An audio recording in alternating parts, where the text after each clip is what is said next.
Hello, everyone, and welcome to a very different version of the Moorpark College Forensics Showcase. I'm Roland Petrello, and I'm the Director of Forensics here at Moorpark College, and I welcome you to our show tonight. This has been a very interesting year for us. It is different than any other year that we've ever done.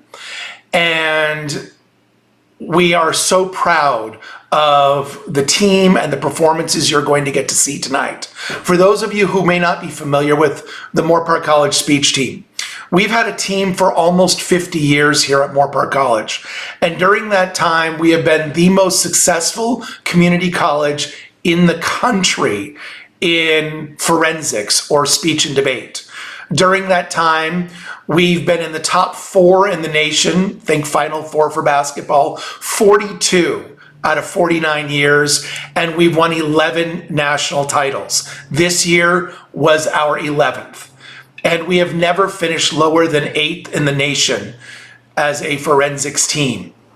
So we are very proud of our tradition. And even though I'm the one who gets to start us off tonight, I have just a small part of what makes this team work. I am one of 6 coaches that work with the team, and you're going to see many of them tonight, but not all of them. One of the first coaches that I'll introduce to you and is not able to be on video tonight is August Benassi. One of our full-time coaches has been with us for over a decade. Also, Neil Stewart, who you're going to see in a little bit. The third coach is Allison Bowman, who, like myself and one of our other coaches, is an alum of the program and has been back as a full-time coach and full-time teacher at Moorpark for 5 years now. Our 5th coach is another alum who is in her first year as a full-time coach with us this year, Jamie Whittington Studer. And then our final coach, also another alum who is teaching at the college and coaching with us, is Noelle Anderson. Tonight, you're going to see a variety of different events. There are 4 events that make up forensics. The first, and the one that most people associate with the activity, is debate. We're not going to be doing a debate for you tonight. That would add an hour to the show, but maybe in the future we'll do some public debates. But the other 3 types of events you will see. The first is what we call platform or public address events. These are the ones that are written and researched and memorized by the students and then delivered in competition. You will see a couple of those tonight. The next is what we call limited preparation, but limited only in the sense of in the moment. And you will see one of those events tonight. And the last category is what we call oral interpretation, or acting events, acting with a few more rules than you might see on stage. But together, those 4 categories make up what it is that we do in speech and debate. And each one of them will be explained in a little bit more detail by the coaches as we move through this. And at the end of the show tonight, we're going to do something special that we've never really done before. And that is, we are going to announce our team award winners. We give 3 very special awards every year. And for those of you that are here tonight, you're going to be able to see us present those awards to some of our team members who have been so outstanding this year. So without further ado, I'm going to get out of the way and I'm going to turn it over to one of our coaches who's going to introduce the first couple of events, and that is Neil Stewart. Take it away, Neil. I'd like to echo Roland's welcome to everyone.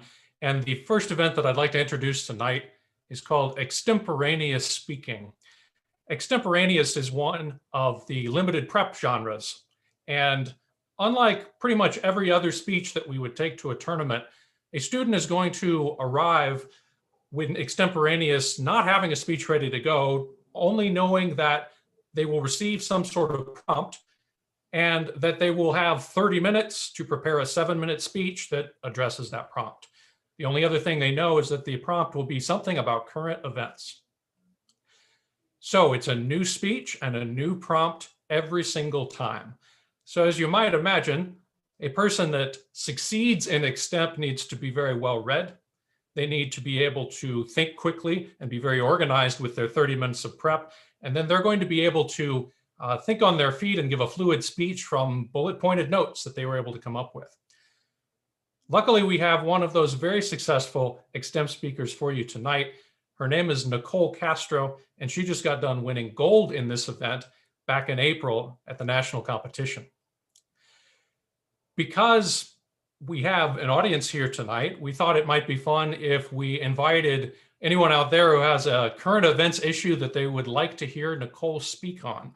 So on YouTube, as far as I'm hoping, fingers crossed, we've got some sort of chat there. So yeah, throw out some issues in the news, politics, government, international, economic, just something that might show up in a newspaper or a news show. And maybe you'll hear Nicole give a speech responding to what you said. That will give us about 30 minutes until we'll actually get to see Nicole on camera. And at that point, she'll have her speech all ready to go. The first speech we'll actually see tonight comes from the genre of informative speaking. Now, this is back to the sort of thing a lot of us might recognize from our public speaking classes. Pick a topic, something that the audience doesn't know about, and you design your speech educating them, giving them more information on the ins and outs of the topic. And on a competition level, basically the rules are you have no more than 10 minutes to deliver this speech. So we try to make speeches that are around 9 or 9.5 minutes, but the speech is prepared in advance. The student does go in knowing what their topic is going to be, and their job at the tournament is to educate the audience, deliver the speech to the best of their capabilities. And once again, we have 2 speakers for you tonight, and it turns out their best capabilities are pretty good, as they each won gold medals at our national tournament back in April in informative speaking as well. We'd like to say that a successful speech is not only something the audience that you're going to teach them about, but it's something that they really ought to know about, something that's relevant to the world, that opens our eyes. We're not necessarily going to take a position, good or bad, but we're hopefully going to learn more about what it is and how it fits into the world around us. The first speech that we have tonight will come from Jane Walgren, and I definitely don't want to spoil her topic, but I hope that you see very quickly what I mean, that she is not only an excellent speaker, but has chosen a topic that is definitely relevant to the world around us. I'll turn things over to gold medalist at nationals this year, Jane Walgren.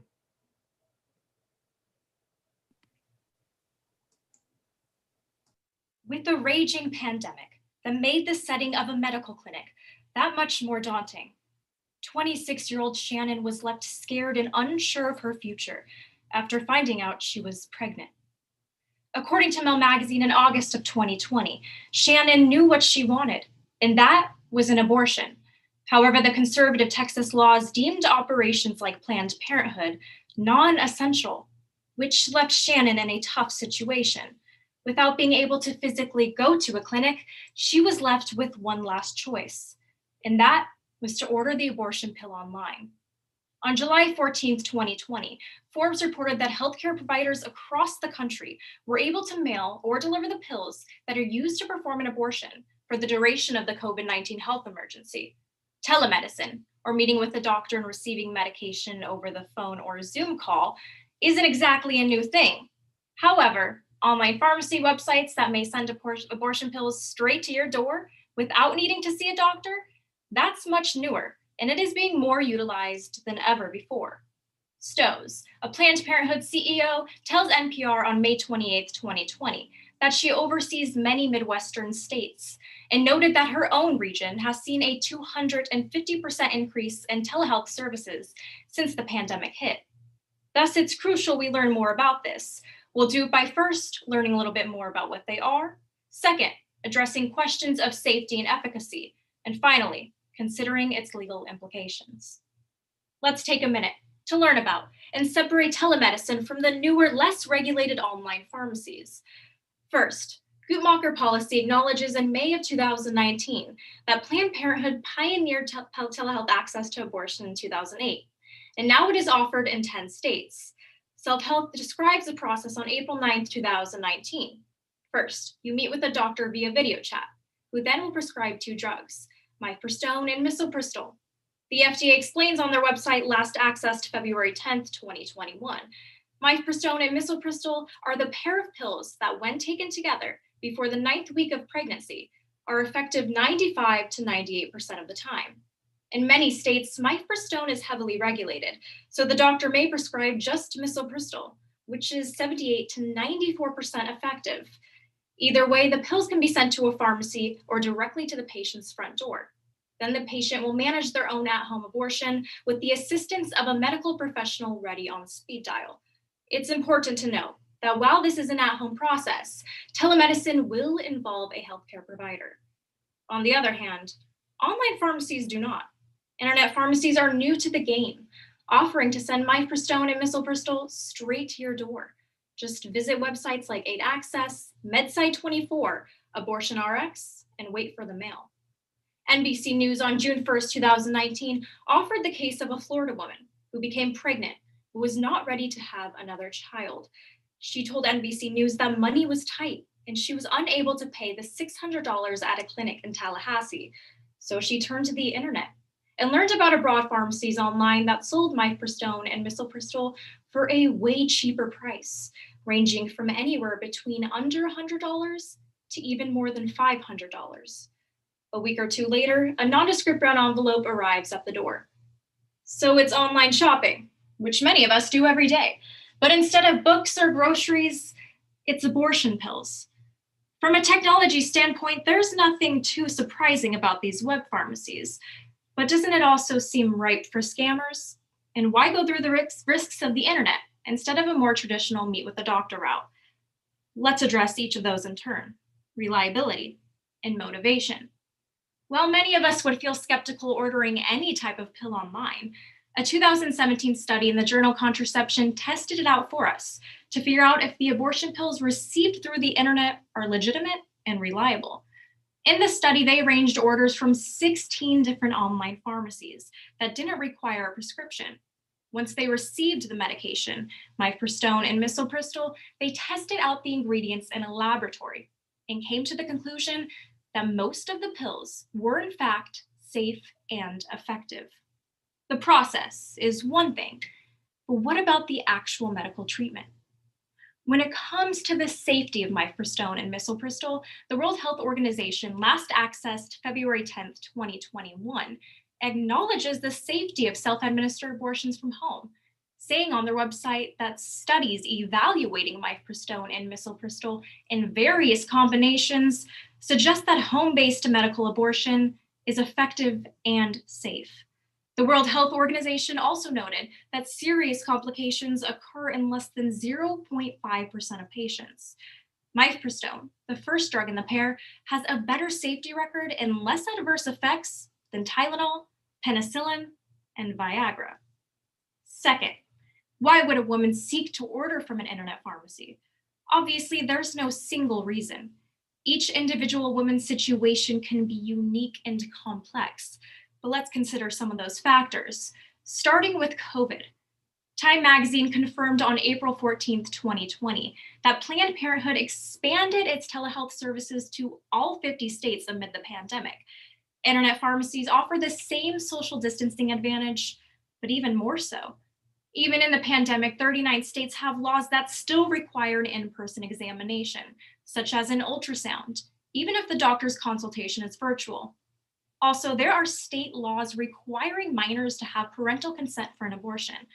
The journal Pediatric and Adolescent Gynecology on November 23, 2020, reveals that individuals seeking information about self-managed abortion online showed that 41% were under the age of 17 years old. You may have noticed that some of those motivations for seeking online abortions are to get around state laws. Therefore, the next step that must be addressed is what are the legal implications behind teleabortion, and where is this option most restrictive? According to Reuters, on June 27, 2019, a 24-year-old Tennessee woman had sought out an internet abortion and received the pills from a foreign pharmacy, unaware that the FDA had implied strict rules regarding the distribution of abortion pills from foreign providers.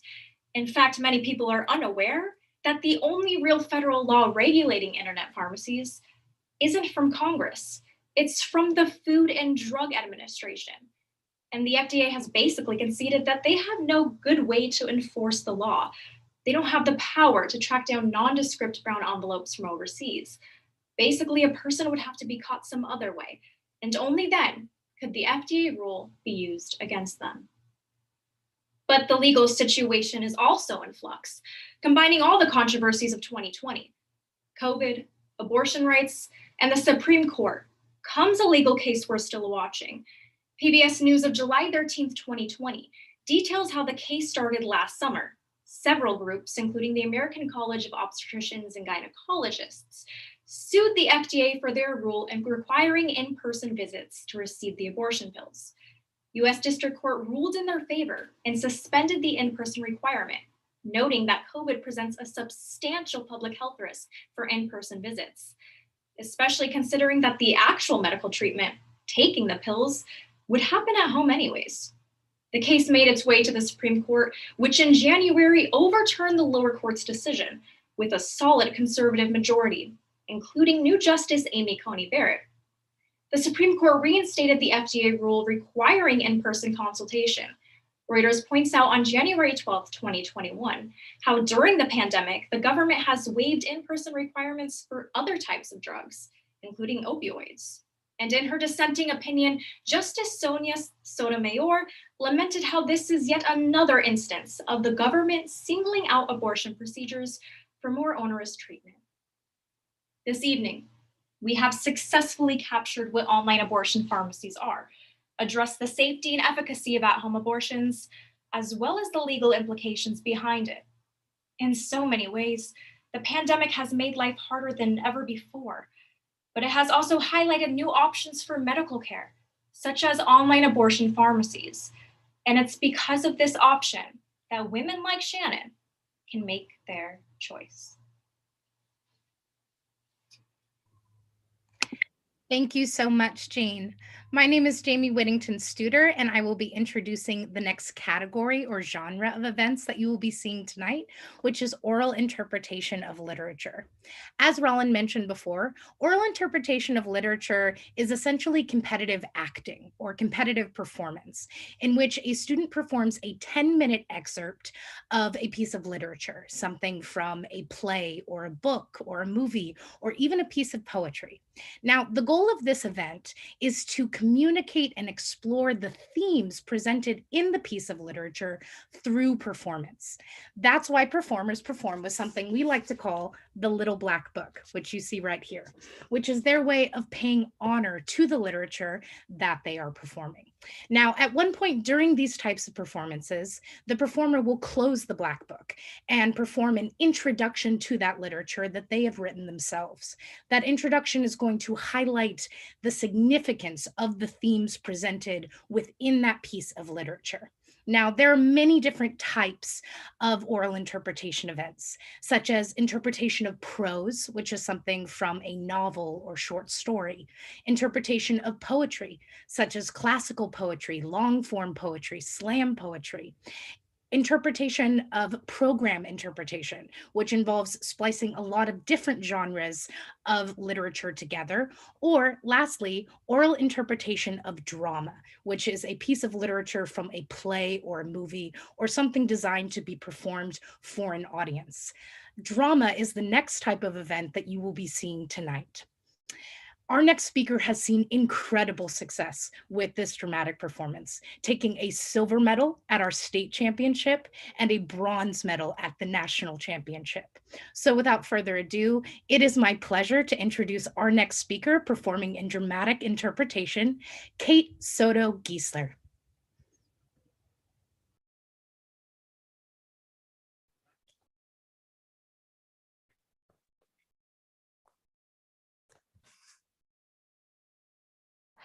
When I was 15 years old, I traveled the country giving speeches about the Constitution at American Legion halls for prize money. Now, this was a scheme invented by my mom, a debate coach, to help me pay for college. I would travel to big cities like Denver and Fresno, and I would win a whole bunch of money. Now, I was able to pay for my entire college education this way. And, well, a few years ago, I was thinking about the Constitution, And I started to wonder what it was exactly that my 15-year-old self loved so much about this document, because I did. I loved it. I was a zealot. I was also obsessed with witches, but I don't know. So I called my mom and I asked her to send me a copy of the speech, and she had thrown it away, which was weird because, like most moms, she saves everything. When I was 12, I got the Annie Lennox buzz cut, and she still has the bag of hair from that. But for some reason, she threw away my prize-winning speech. So I decided I would resurrect the speech and the contest based on what I remember about myself at 15. Now, we perform these speeches to older, mostly white men, and well, in my memory, they're all smoking cigars, although that can't be right. Well, I would just love it if you would all be the men for me now. Okay, you're all men now. Thank you.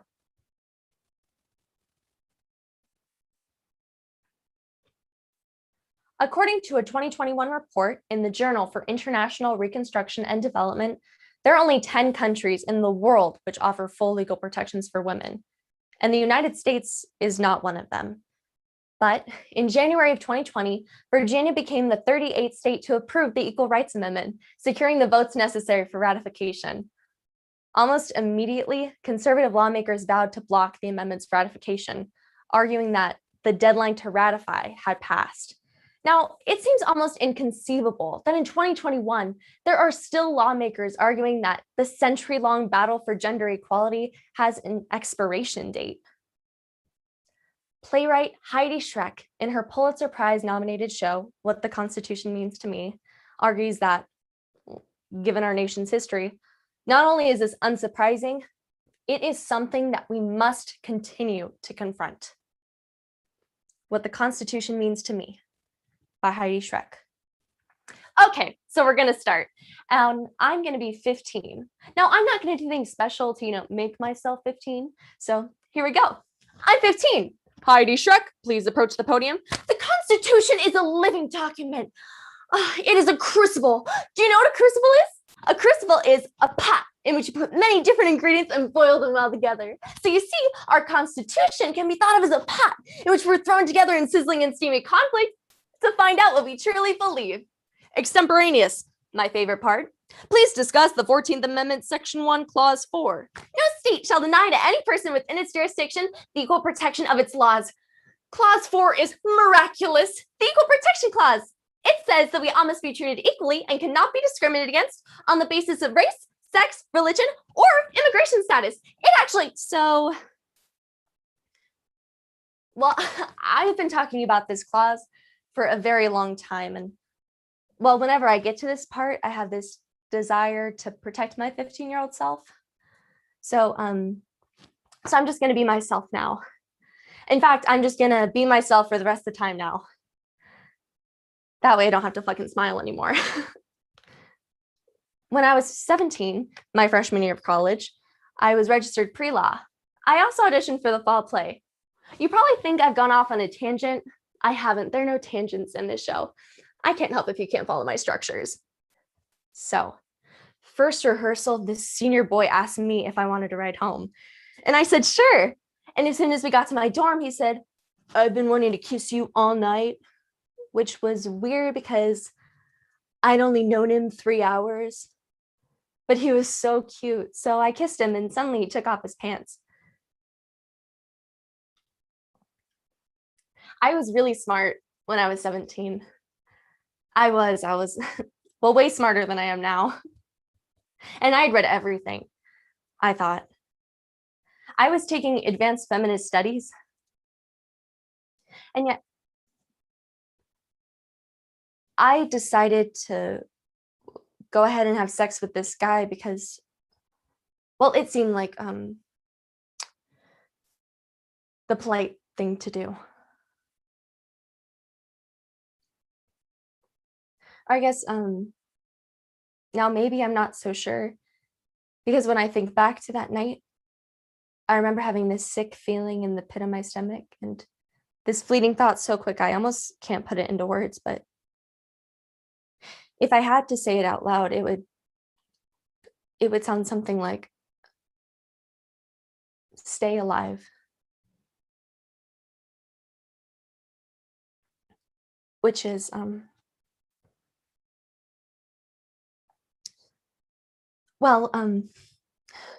more than anything else, it's strange.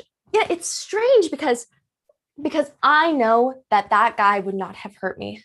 I mean, we're friends to this day. Well, okay, we're Facebook friends, so. But I know that that guy would not have hurt me. So why did it feel like my life was in danger? In 1910, the US Supreme Court ruled that a wife could not press assault charges against a husband. In 1977, the California Penal Code stated that wives charging husbands with criminal assault must suffer more injuries than commonly needed for charges of battery. In 2005, the Due Process Clause for the 14th Amendment was invoked in a case called Castle Rock versus Gonzalez. Jessica Gonzalez obtained a permanent restraining order against her violent husband, and a month later, he kidnapped their 3 daughters. So Jessica, terrified, called the police 7 times and went to the station twice in person to beg them to look for her daughters. The police not only refused to help Jessica, they told her to stop bothering them. And by morning, Mr. Gonzalez had legally purchased a gun while their daughters waited in the car and then killed them. Jessica decided to sue the Castle Rock Police Department for failing to show up to protect her and her kids. And well, the state of Colorado had actually recently passed a law that required her police to arrest a person for violating a restraining order. So Jessica sued and she won. And then the city appealed. They took the case to the Supreme Court, and this court, led by Antonin Scalia, overturned her case, killed the Colorado law, and gutted the Violence Against Women Act by ruling that the police had no constitutional obligation to protect Jessica or her daughters. So what I'm trying to understand now is, well, what does it mean if this document offers no protection against the violence of men? Okay, sorry, I have no desire to vilify men. I love men, I do, but since the year 2000, more American women have been killed by their male partners than Americans have died in the war on terror, including 9/11. That is not the number of women who have been killed by men in this country. That is only the number of women who have been killed by men who supposedly loved them. So why did 17-year-old me feel like my life was in danger? Maybe from the fact she'd inherited a pretty logical belief that her life didn't matter in the eyes of the law. Centuries of laws that explicitly told her she was worthless. There are so many countries that have constitutions that actively protect human rights. 179 countries have constitutions that protect genders. Ours is just not one of them. So, maybe we shouldn't think of the Constitution as a crucible in which, we're all fighting it out together. Because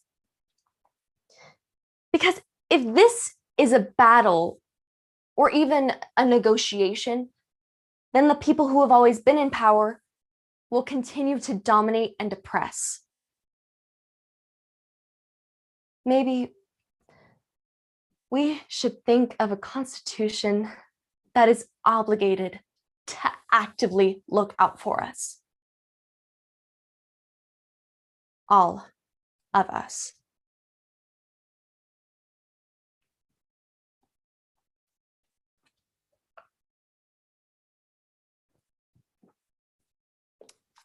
Great job, Kate.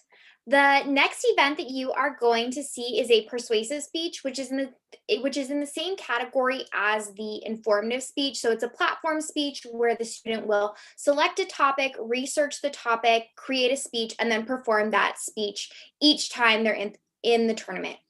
And so for persuasion, unlike informative, with persuasion, the goal of this speech is to persuade your audience to make a change.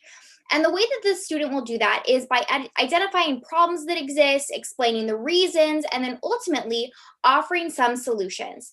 And at a tournament, the strongest types of persuasive speeches are ones that may even identify a problem that you weren't aware of. And then ultimately, by the end, hopefully give you some solutions or steps that can be taken in order to fix that problem. And so the speaker that you're going to see tonight in persuasive speaking is a gold medalist at nationals. So our speaker for persuasion is Annie Dilsizian.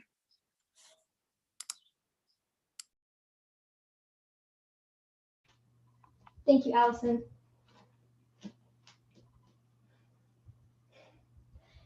It was early winter when Madison cross-traveled from Columbus, Ohio to Serenity Care Center, a rehab in suburban Phoenix. She wanted to kick her addiction to opioids for her 2-year-old daughter. However, once there, she showed escalating signs of distress. She had trouble breathing, her pulse raced, and she was wheezing.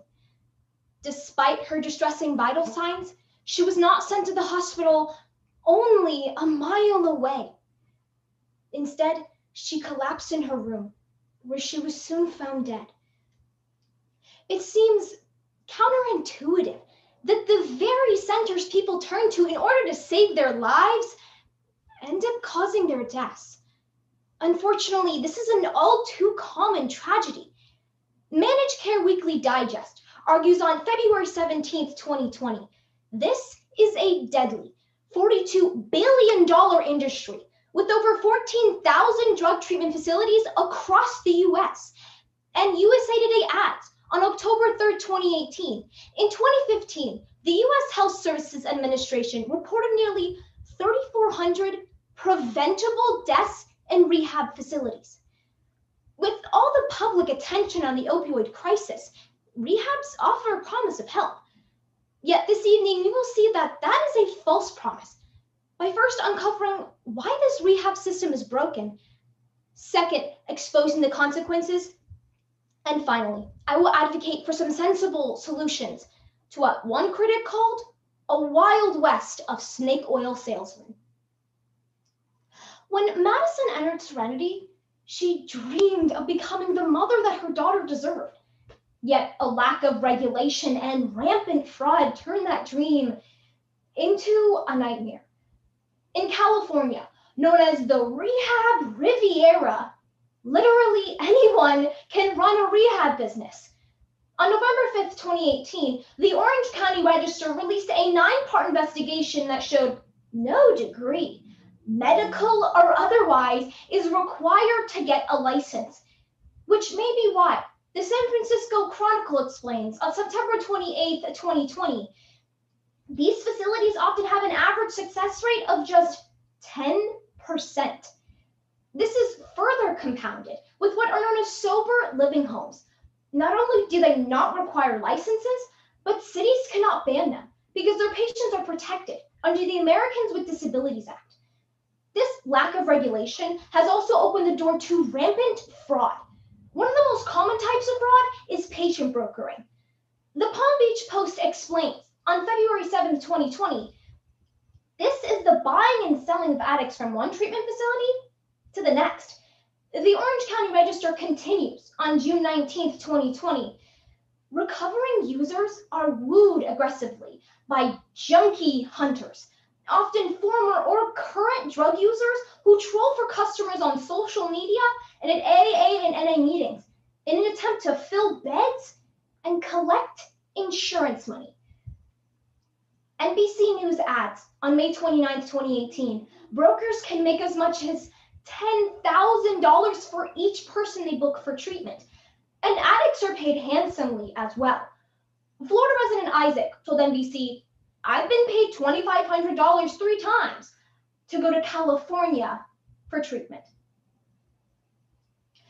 Madison's story may seem like an outlier, but she is far from the only one who has paid the ultimate price of wanting to get clean in an industry that is deadly, ineffective, and causing other problems. On October 10th, 2019, the San Jose Mercury News chronicled numerous disturbing reports of death and drug abuse in the rehab industry. Sean Reyna was desperate for help when he went to the rehab A Better Tomorrow. Unfortunately, once there, he was left completely unattended in his room. Hours later, he slashed his arms, chest, and neck, and bled to death. When Cody Arbuckle arrived at Solutions Recovery House in Las Vegas, he was under the influence of drugs and was therefore supposed to be under 24-hour surveillance. Despite this requirement, no one checked on him for 14 hours. He was found dead the following morning and was the 7th patient who died shortly after entering that facility. And even if addicts are able to escape rehab with their lives, another hidden danger awaits them. Addicts from around the country are paid by junkie hunters to come to the rehab Riviera for treatment. Then, when their insurance runs out, they're thrown out. The Orange County Register discovered a shocking 46% of the region's homeless population is a direct result of this practice. Yes, the highly publicized homeless problem in Southern California is a direct result of addicts being squeezed for all the money insurance will give and then thrown out onto the streets, thousands of miles from any support system. The thought of someone like Madison, Sean, or Cody taking the brave step in seeking medical care only to lose their lives defies all common sense, which is why immediate action is needed on part of the federal and state governments, as well as us. The most obvious first step would be for the federal government to ban patient brokering. Arizona and Utah provide a good example of this, as they have established fines of up to $200,000 and 10 years in prison for the practice. Additionally, there need to be far more investigations to enforce existing laws. In April 2019, Mother Jones points to California as an example. In California, there are only 16 investigators to supervise roughly 2,000 treatment facilities. This is unacceptable. State governments also need to take action. Since licensing is done on the state level, all rehabs and sober living facilities need to be licensed and regularly inspected. Ironically, Florida provides a good example of this, as operating a rehab without a license is now a third-degree felony, and background checks are required for clinical owners, supervisors, and directors. California has also taken a good first step with SB 823. The San Francisco Chronicle argues that this requires licensed facilities in California to adopt the American Society of Addiction Medicine's treatment criteria as the minimum standard of care. This is crucial because the California Society of Addiction Medicine claims that people in medically managed opioid treatment have an average success rate of 60 to 90%, compared to the current statewide 10%. Unfortunately, this law does not go into effect until 2023 and only applies to licensed facilities. We need to implement this law nationwide now. Finally, you and I have to be more involved. I know we hope that rehab will never be necessary for anyone we know, but it's important to know what to look for. Warning signs to be wary of include detox in a place of rehab. While detox is important, it's only the first step towards true recovery and not a replacement for comprehensive treatment. And beware of programs that claim to work in a week or two. They may be well-meaning, but they don't work. For rehab to be truly effective, it often lasts at least a month, sometimes longer. On the other hand, some signs to look for include residential long-term care with licensed medical staff. While some can be well on the road to recovery within 30 days, others may need 90, some more. Ask what kind of treatment is offered after the program. Look for a program that offers free weekly support groups and regular check-ins. Also, look for accreditation from the Joint Commission on Accreditation of Healthcare Organizations. This is the gold standard for healthcare facilities. Today, we've uncovered why this system is broken. Second, exposed the deadly consequences. And lastly, I've advocated for some sensible solutions. Rehab was supposed to be a new beginning for Madison Cross, All she wanted was to live a clean life for her daughter. But the system she trusted her life with betrayed her and left her daughter an orphan. It's on us to make sure that doesn't become the legacy of any other addicts who truly desire to change. Great job, Annie. The next event that you're going to see is an extemporaneous speech, and Neil had actually already introduced this speech earlier when requesting current event topics. So unlike all of the other speeches that you've seen so far, where each round or each competition, the student is performing the same exact speech or piece, for extemporaneous speaking, each time it's a completely different speech. So 30 minutes ago, you all gave some topic ideas, and our speaker, Nicole Castro, has spent the last 30 minutes researching the topic and creating her speech. And tonight you're going to see an excellent example of an extemporaneous speech because she won a gold medal at nationals in this very event. So Nicole is in her second year on the team. We're very excited to get her back next year as well. So without further ado, in extemporaneous speaking, Nicole Castro.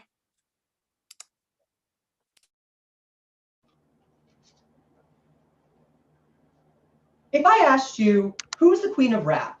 Well, there's only one plausible response. That's Nicki Minaj. See, Nicki Minaj has been the queen of rap and always will be the queen of rap because she does not care about the haters. She blocks them out and defends her throne mercilessly. And as we've seen, it's been pretty hard to take her off her throne. Now, there's a movement to dethrone somebody else here in the United States, even in our own California, that being Gavin Newsom. As the calls for recall have become unable to not be heard, we see many gather together to try to take Newsom off his throne. According to Cap Radio, on May 7, 2021, 1.7 million signatures have been made, and it is enough to recall Gavin Newsom.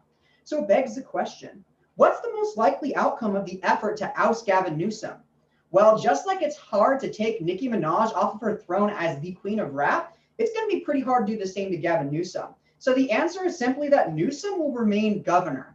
And this is true for three reasons. Firstly, because recalls rarely ever work. Secondly, because there's a lack of viable candidates to take his place. And finally, because they don't have the votes. Now, first I want to talk about how recalls just never work. And just like how Nicki Minaj can't be dethroned, and many of the queens of the industry and kings of pop have never been taken off their throne, the same goes with recall elections. In fact, although recalls are an integral part of our democracy in California, there's only been 2 ever successful governor recalls in the history of the United States. And this is because it's just so hard to recall a governor.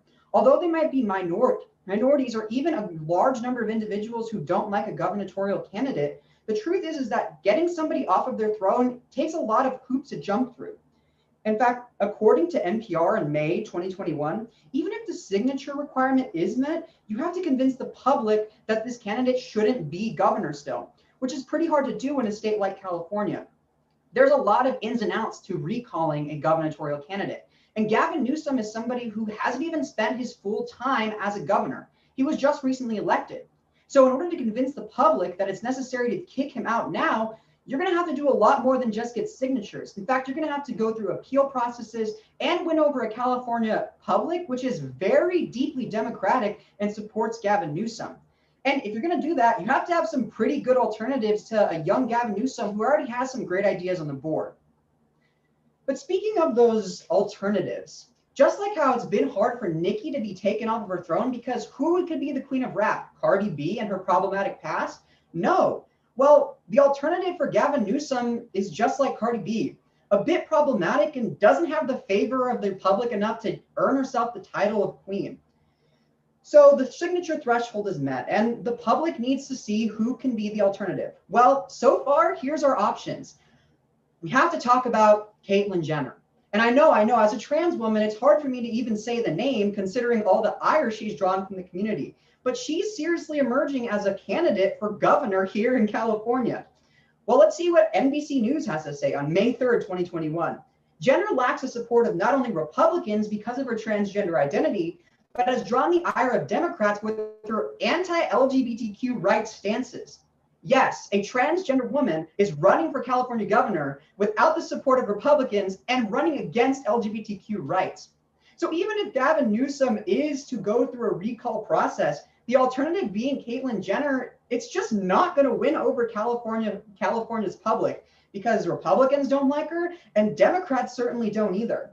But let's talk about the second most likely candidate, Kevin Faulconer, who, according to Newsweek, April 27, 2021, is a serious candidate but lacks name recognition. Name recognition being one of the most important parts of running a gubernatorial candidacy. See, how Caitlyn Jenner is able to draw some sort of public reaction because of her name, Kevin Faulconer can't do the same. And we have seen reality stars like Arnold Schwarzenegger rise to be governor, but Caitlyn Jenner doesn't have the policy of Arnold Schwarzenegger, and Kevin Faulconer sadly doesn't have the right name recognition of Caitlyn Jenner. So when we look at this race, clearly the alternatives to Newsom are not very good. But finally, they just don't have the votes necessary in order to take Newsom out. Just like how Nikki's supporters, the Barbs, are very vicious and come in droves to support her, Democrats will do the same for Gavin Newsom. I mean, we're in California, it's a blue state, and a majority of the candidates opposing Newsom are Republicans, with a few independents, one of them being an adult film star. According to Public Policy in May 2021, a poll recently showed that 60% of Californians would vote to keep Newsom and not recall him. I mean, big surprise. We're in one of the most democratic states in the country, and Gavin Newsom is a Democrat. Of course, he's going to have the public's favor in a blue state. But it's not just the fact that he has the votes necessary. Even if there are some that could be persuaded, he also has the money and the support in order to keep himself in a position to stay as the governor of California. According to Politico in April 2021, not only does he have double-digit poll numbers, but he also has the support of prominent Democrats financially and morally. This includes Bernie Sanders, many Democratic organizations, and the President of the United States, Joe Biden, has even spoke for his support of Gavin Newsom.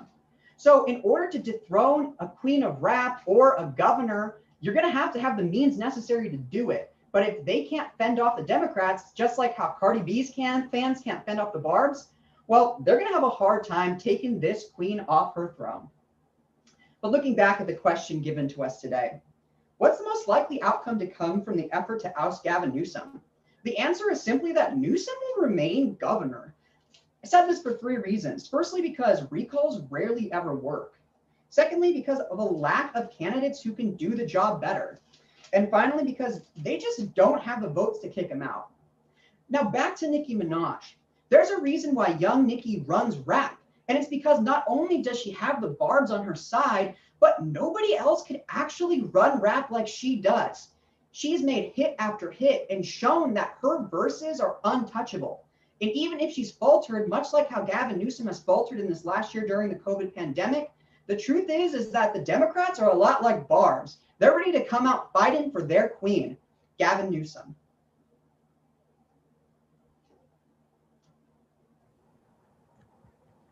Awesome job, Nicole. Good job. So our next speaker tonight will be Erin Van Vieren.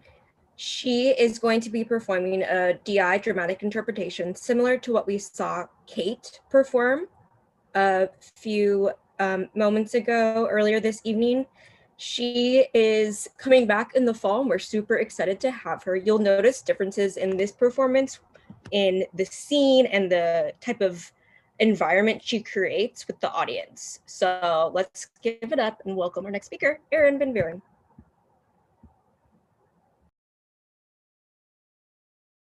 Thank you so much, Noelle.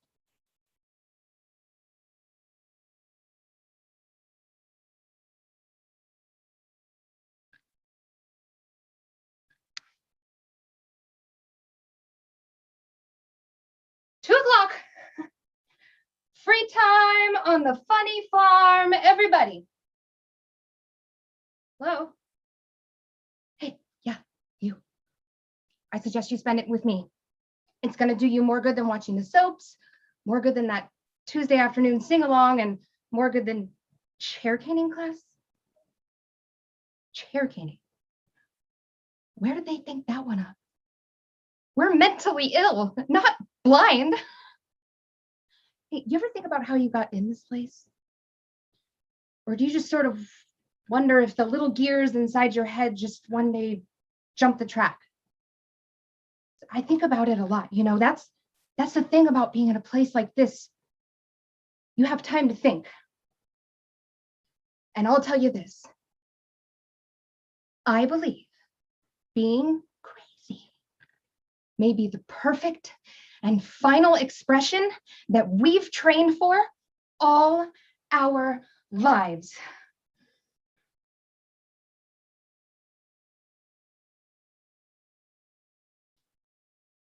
The Greek word hysteria translates to uterus or womb, which is meant to describe disturbances in women. Female hysteria is a mental health condition historically attributed to women who showed signs and symptoms of anxiety, nervousness, even homosexuality, or sometimes even simply pushing back against societal norms. The Wall Street Journal of October 24th, 2020 argues that this imaginary condition is rooted in sexism stemming from the 1600s, yet is still being used all over the world today to institutionalize and silence women. Sorry, by Doria Pell. Okay, think of it this way. What's the one thing we say the most? Well, come on, girlfriend, help me out. Right, yes, I'm sorry. Whatever it is, whoever's upset, it's something that you have to apologize for. You drank the last Pepsi, sorry. Or your dog pissed on the rug, sorry. Or your husband lost his car keys.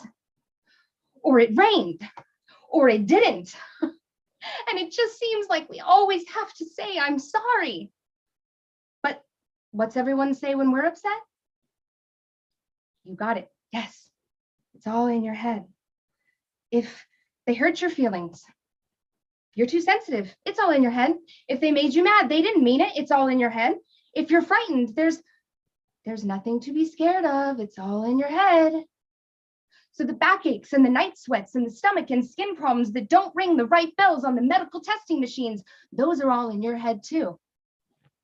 So now we're crazy. And everything bothers us, and it's all in our heads, and we're really sorry. But you know that social worker who, by the way, has already read every humiliating detail about why you need to be here. She loves to tell me, it's a sickness just like any other, Mrs. Barnes. It's nothing to be ashamed of. No shame, no blame. And no reason to think that somebody just stuck us in here just to shut us up. The hospital is just a little timeout. I mean, okay, sure. I put my kids on timeout sometimes when they're bad. I send them to the room and you say, you don't come out until you're ready to behave yourself. But they shut the door. Stay right there, crazy lady, till you can learn how to be a lady. But I think somewhere out there's a bad little girl who isn't afraid of being alone in the dark room. She just sits there. And when her husband comes in, oh, that's not right. Little girls don't have husbands, do they? Well, woe be to the one who doesn't emerge from the closed room remorseful, who will not say sorry when they finally let her out. Oh, they've got the evidence. The bucket of tears, the meals not cooked, the kids not cared for. Evidence. The groove worn into the mattress from the sleeping days, and the varnish worn off the floor from the non-sleeping pacing nights, and the razor blades. And the bottle of pills. Sorry.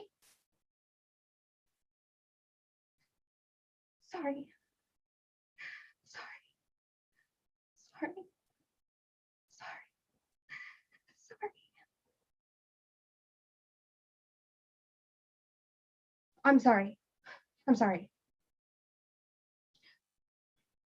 Love, honor, obey, and be sorry. You want to know why they put me in here?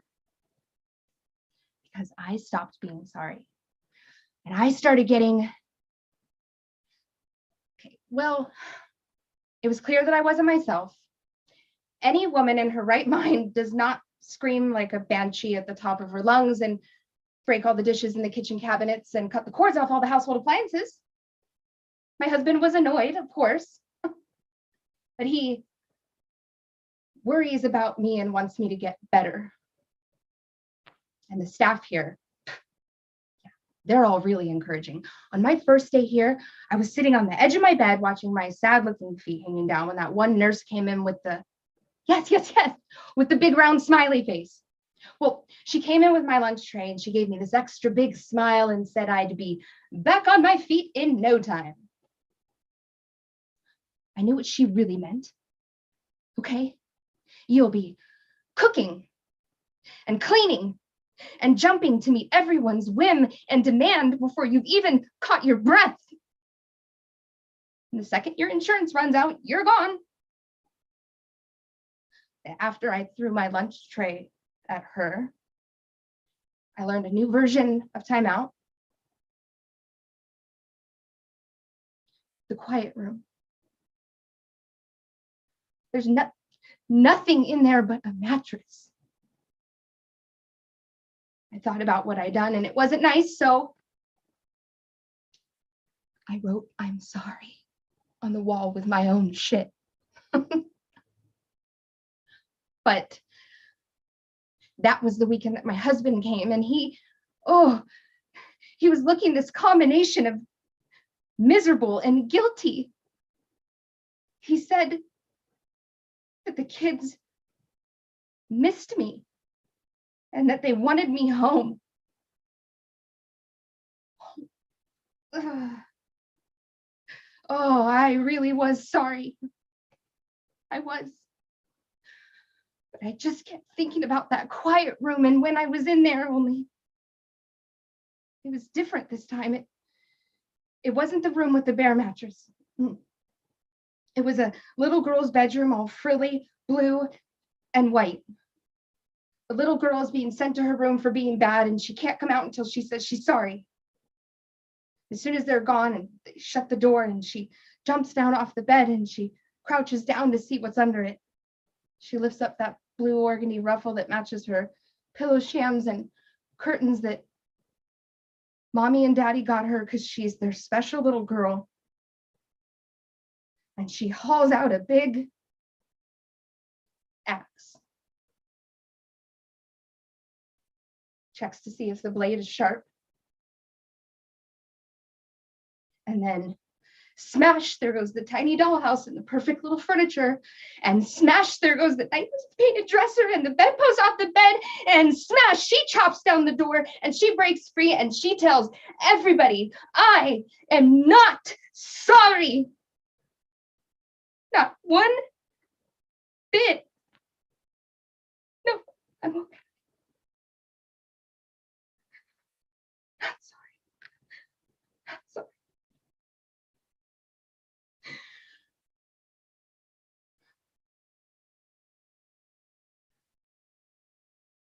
Free hours just about up, isn't it?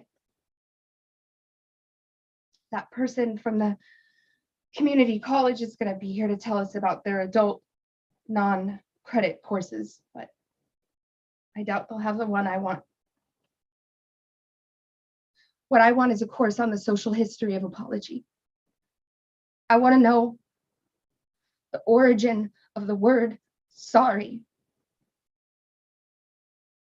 But I want it for credit. Full credit.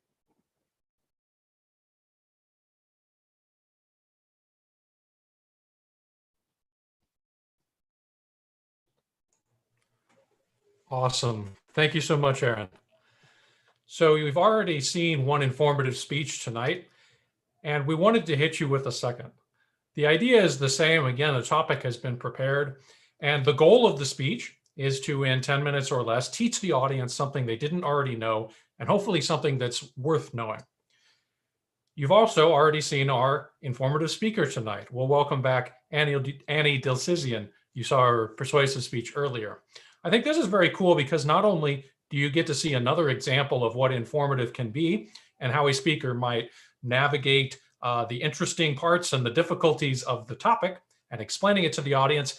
But you get to see a speaker who went from persuasive mode earlier, and now Annie's going to have to be sort of an informative mode. And so while it's the same speaker, I wonder if you can see how we can compete in different events using a similar skill set. Anyway, without any further ado, I want to let you know that Annie was a gold medalist in her informative speech at nationals as well. She is a second-year team member, and I will turn things over to her.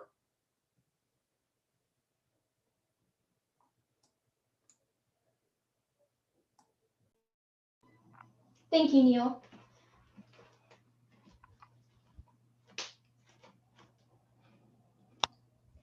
Every April 24th, Armenians all over the world commemorate the Armenian Genocide, which was the attempted ethnic cleansing of Armenians by the Turkish Ottoman Empire in the early 20th century. Although Turkey still actively denies that the genocide ever happened, Armenians share their family stories because we will never forget. As an Armenian, I grew up hearing my family stories and about how by a miracle, my great-grandfather survived the massacres.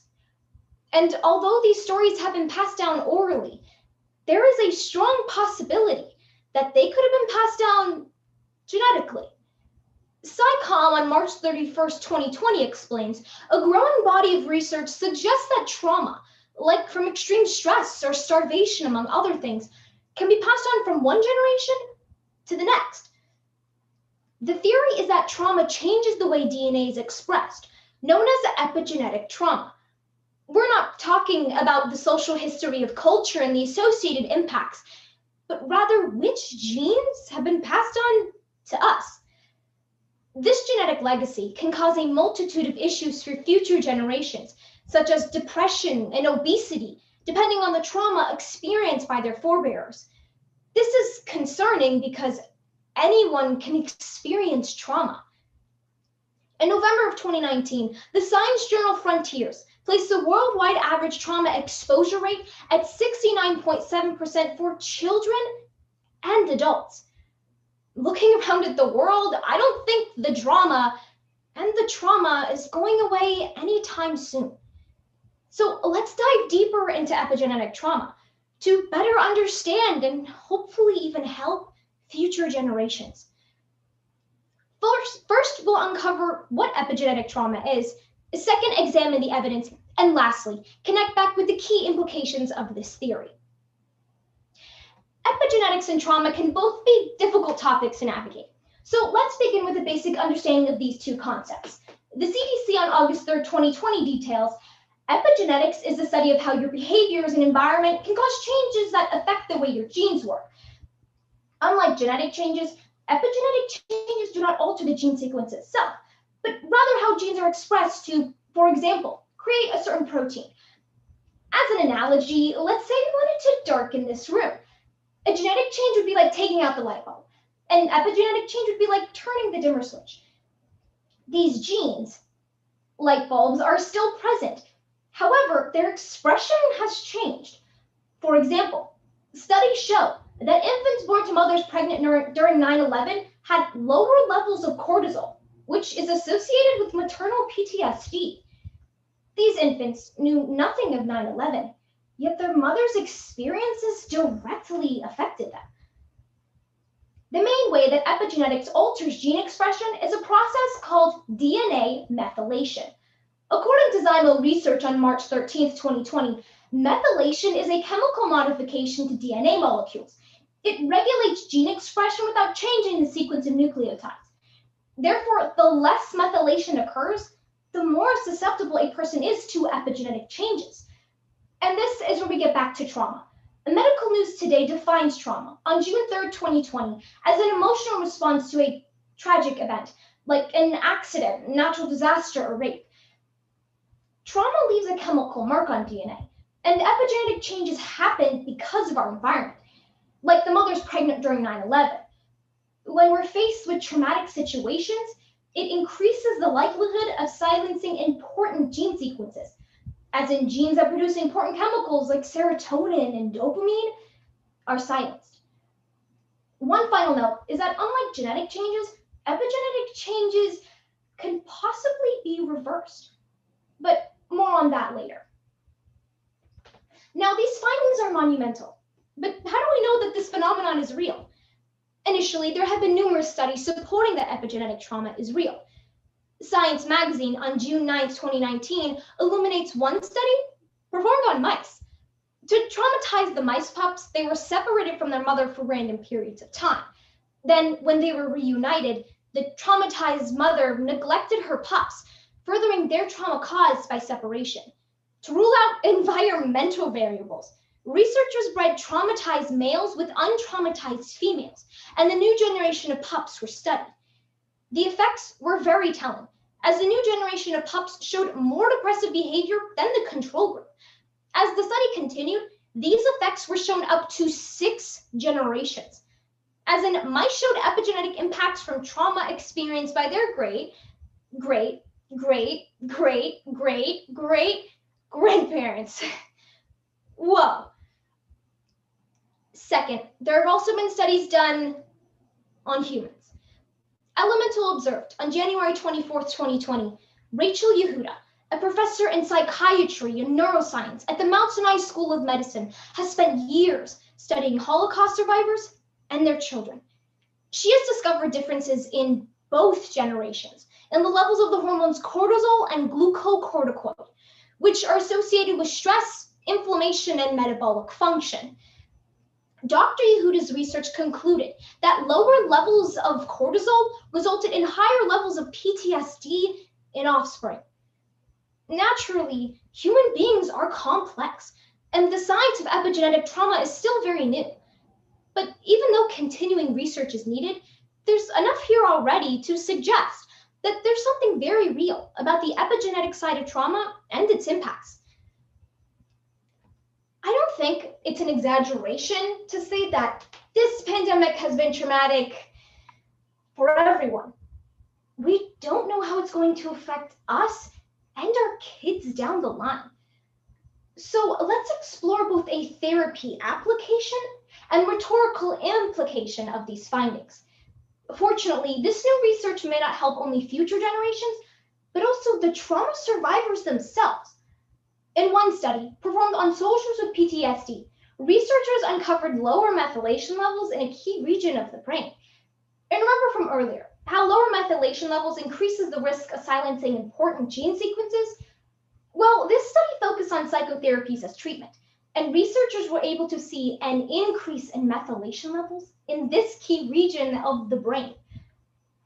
Psychology Today on October 29, 2019 reveals the results were promising, as 21 out of 44 of the veterans were in remission after treatment.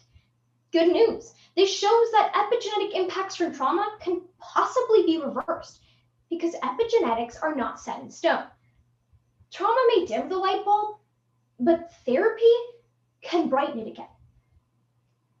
Finally, we can no longer assume that the effects of trauma are just environmental.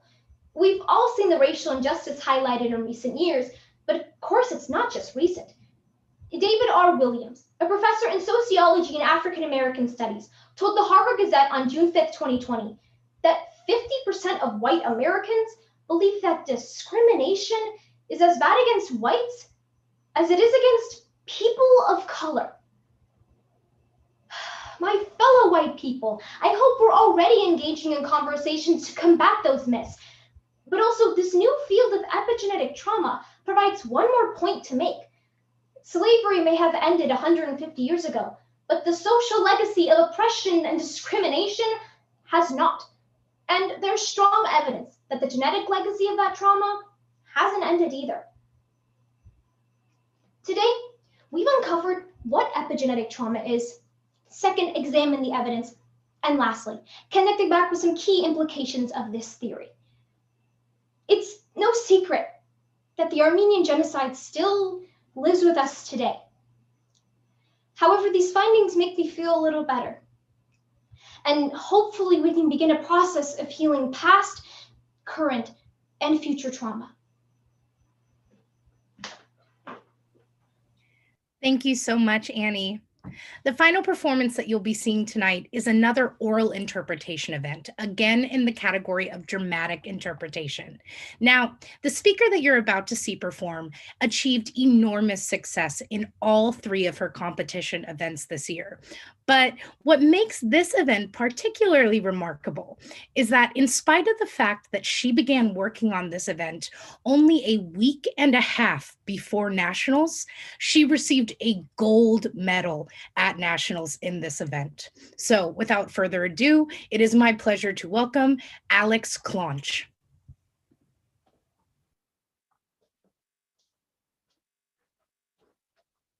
Thank you so much, Jamie.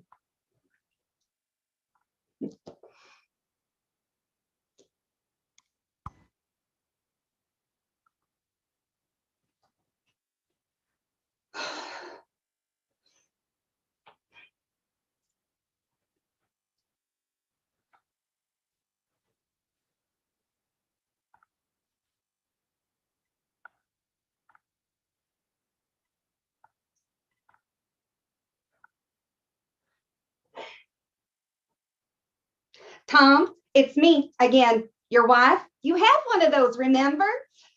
I swear, Tom, I've been trying to get a hold of you all morning. Let me tell you, when I do, I'm sorry, what's that? Oh, 5? Okay, thank you, 5. Just call me back.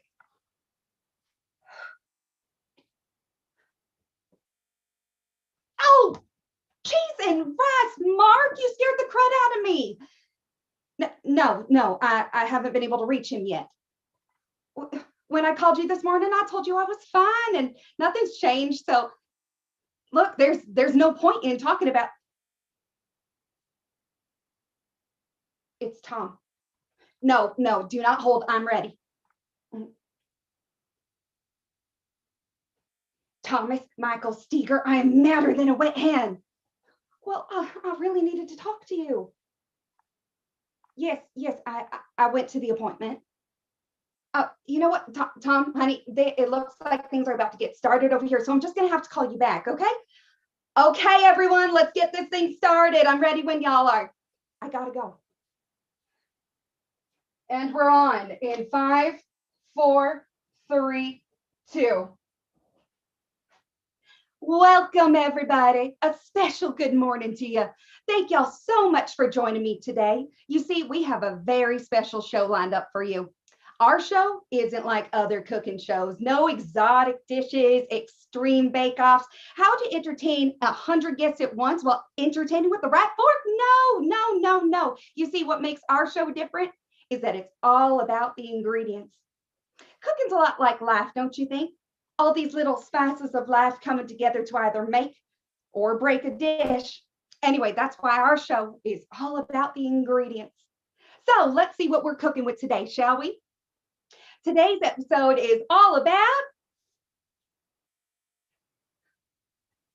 eggs.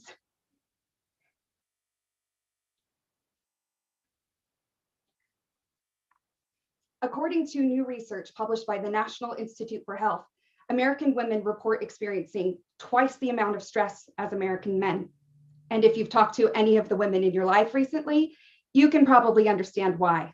Societal pressures to excel in areas such as beauty, health, fitness, the workforce, motherhood, the list goes on, can result in crippling feelings of inadequacy, regardless of progress.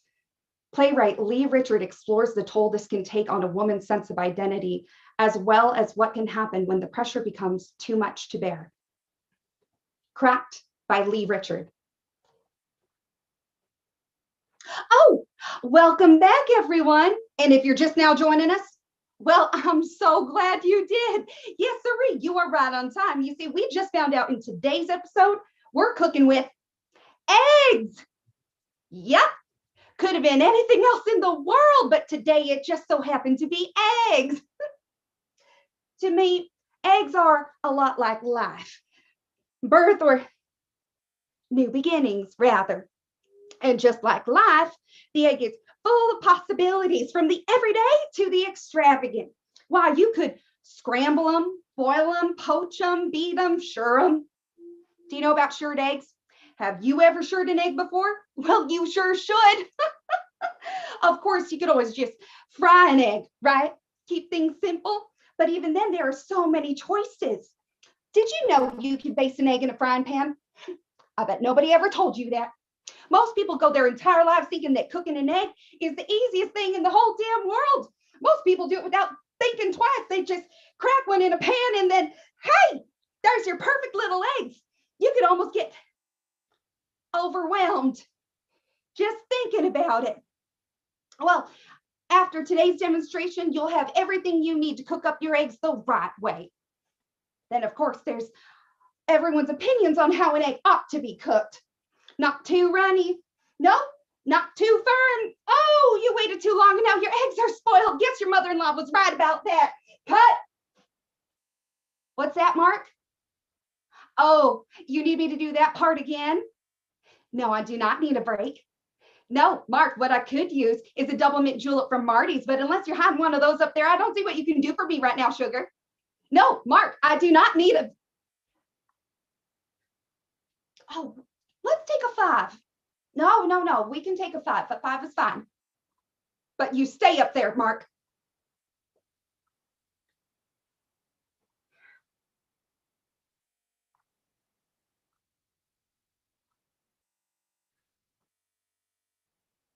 Hi, Tom. Oh, no, I'm sorry, honey. I'm not mad at you. You know how I get when You already asked about the appointment. Oh, it was fun. You know how these things go. It's just...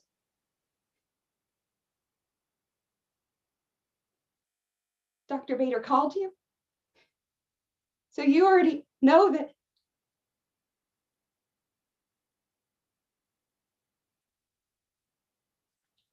Honey, Mark's harping on me again, so I think we're about to get started again. So I'm just gonna have to call you back, okay?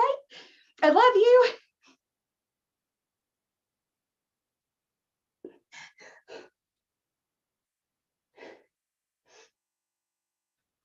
Oh, sorry about earlier, everyone. I must have had one too many cups of coffee this morning. I'm ready whenever y'all are. Mark, I'm ready.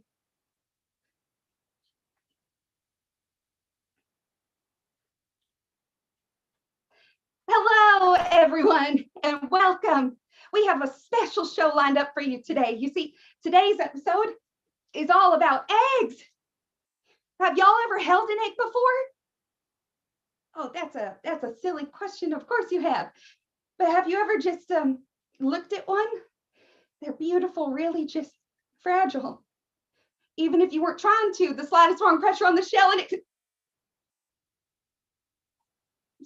Sorry.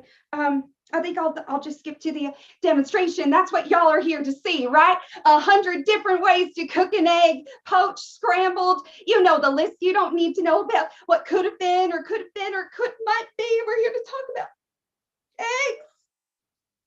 Sorry. Just let me start over. I think I'm just going to begin the demonstration, but I think the thing is that the demonstration won't work unless you absolutely clear your mind first. Okay? Are you ready? Good. So the first thing you need to do is to start by forgetting everything an egg is supposed to be. Because really it could be anything. Forget about quiches and omelets. Why would you want your precious little egg to grow up to be an omelet when one day it could be whipped into a custard for a wedding cake or a baby? It could be almost anything if it just had more time. But it doesn't. So you see, that's the next thing, is to forget everything you wanted her to be. But that's the hardest part, because you have to forget without understanding, with questions in your heart, with this indescribable sense that it still belongs to you and you still belong to it. With the easiest, purest love you've ever felt.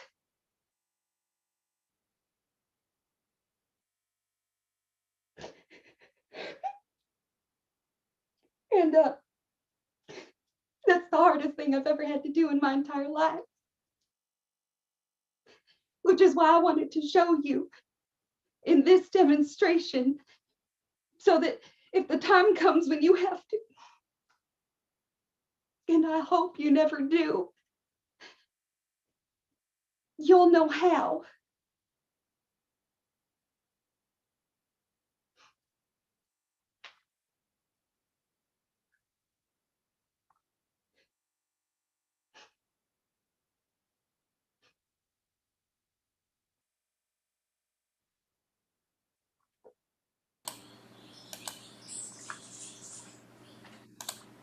Thank you so much, Alex. And thank you all for being here. Tonight, you only saw 6 of our team members. There were 12 on the team. There were a number that couldn't be here because of work or other situations, but I hope you got a sense of what the team is like and why we are so proud of them. And this has been a remarkable year, as I said from the beginning. To have people on the team, more than half of whom had never done the team before, even this semester, and still be able to achieve just such great success under these conditions. But there are 3 special awards that haven't been given out yet and that the team doesn't know about. And these are the awards that we give each year to the outstanding members of the team. The first one is called the Outstanding Scholar Competitor Award. And this award was established by the Moorpark College Foundation a number of years ago, and it is given to either a first or second year competitor or third year competitor. The eligibility is wide open on that, but it's meant to honor someone who not only achieved great success competitively in forensics tournaments, but also achieved great success in the classroom as well. We like to call forensics a co-curricular activity because it goes with the academics that we spend so much time. This year's recipient of that award is someone who did great all year long, was in final rounds of nine different times over the course of the year, and has excelled in the classroom as well. And let me just also add that all of these awards come with a $500 scholarship. So the Outstanding Scholar Competitor is one that you saw perform tonight, and you saw her perform her silver medal winning dramatic interpretation from the state championships earlier this year. And that person is Erin Van Vuren. Congratulations, Erin. Do I say something? If you would like. I just want to say thank you. I'm freaking out. Thank you. Well, congratulations, Erin. It is well deserved. Our second award that we're going to give, it was started a number of years ago by one of our former coaches who is no longer with us, Charlene Arnold. Char was not just a coach on the team, but a competitor on the team in the 1970s as well. And when she retired, she set up an award called the Wyman Strong Award, named after the 2 coaches that were there at the beginning of Moorpark College Forensics. Dick Strong started the program in the fall of 1971, and in 1972, Jim Wyman, who had actually been Dick's student in high school and college, joined our coaching staff. Together, they led Moorpark College Forensics for decades. And many of the awards, even at our state and national level, are named after Jim Wyman for all of the contributions that he made to forensics in general. This award goes to the Outstanding First Year Competitor. To be eligible for this award, you have to be a first year competitor who is coming back for a second year. And it is awarded based on not just competitive success, but who they are to the team and their contributions. This year's Outstanding First Year Competitor and winner of the Wyman Strong Award at the last 7 tournaments of the year, including our state and national tournaments, made it to finals in every single event that they entered at the tournament, which is a remarkable accomplishment. And it really speaks to how gifted this individual is. And the 2021 winner of the Wyman Strong Award is Jane Walgren. Congratulations, Jane. Thank you so much. Thank you. I appreciate that so much. I have no words. You've used them all up, winning all of those awards, and I have no doubt we'll do the same thing next year when you're back. Congratulations, Jane. The last award that we give is a very special award. We've had this award and we've been giving it since 1983. And we don't give it every year because we don't feel that every year there's been someone who was really emblematic of the award. This award is called the Pilot Murad Award. David Pilot was a competitor on the team in the early 1980s. Not only was he a remarkable competitor, winning numerous awards at state and nationals, his primary events were oral interpretation events, but he was an outstanding member of the community. The person he was on the team, and even at an early age ran for mayor of Simi Valley and did very well. Even though he did not win the mayorship at 19 years old, he got a remarkable number of votes. And this remarkable person tragically had his life cut short driving home from Moorpark College one day, and a Simi Valley water truck pulled in front of his car, killing him instantly. The second person's name on the award was added in 2015, and that is Firas Murad. Firas was also an outstanding competitor in his 2 years on the team and was someone who everybody who knew him, whether it be our team or any other team, just loved being around Firas because of the joy that he brought to every interaction. His second year on the team, he was runner-up for Outstanding Speaker in the Nation. And who he was also in many ways similar to David, and we added his name. Firas's life was also cut short tragically in 2015 when he was murdered by a police officer in Long Beach after a debate practice. These two men had their lives cut short, but the legacy of who they are on our team is one that we honor each year. To be eligible for this award, you must have competed for the team for at least 2 years and have finished your time at Moorpark College, which means those that are coming back are not eligible for the award. The winner of this year's award has been on the team for 2 years and has been outstanding throughout those 2 years. The joy that they have brought to the team and their teammates is infectious, and their competitive accomplishments have been at the top of our team all year long.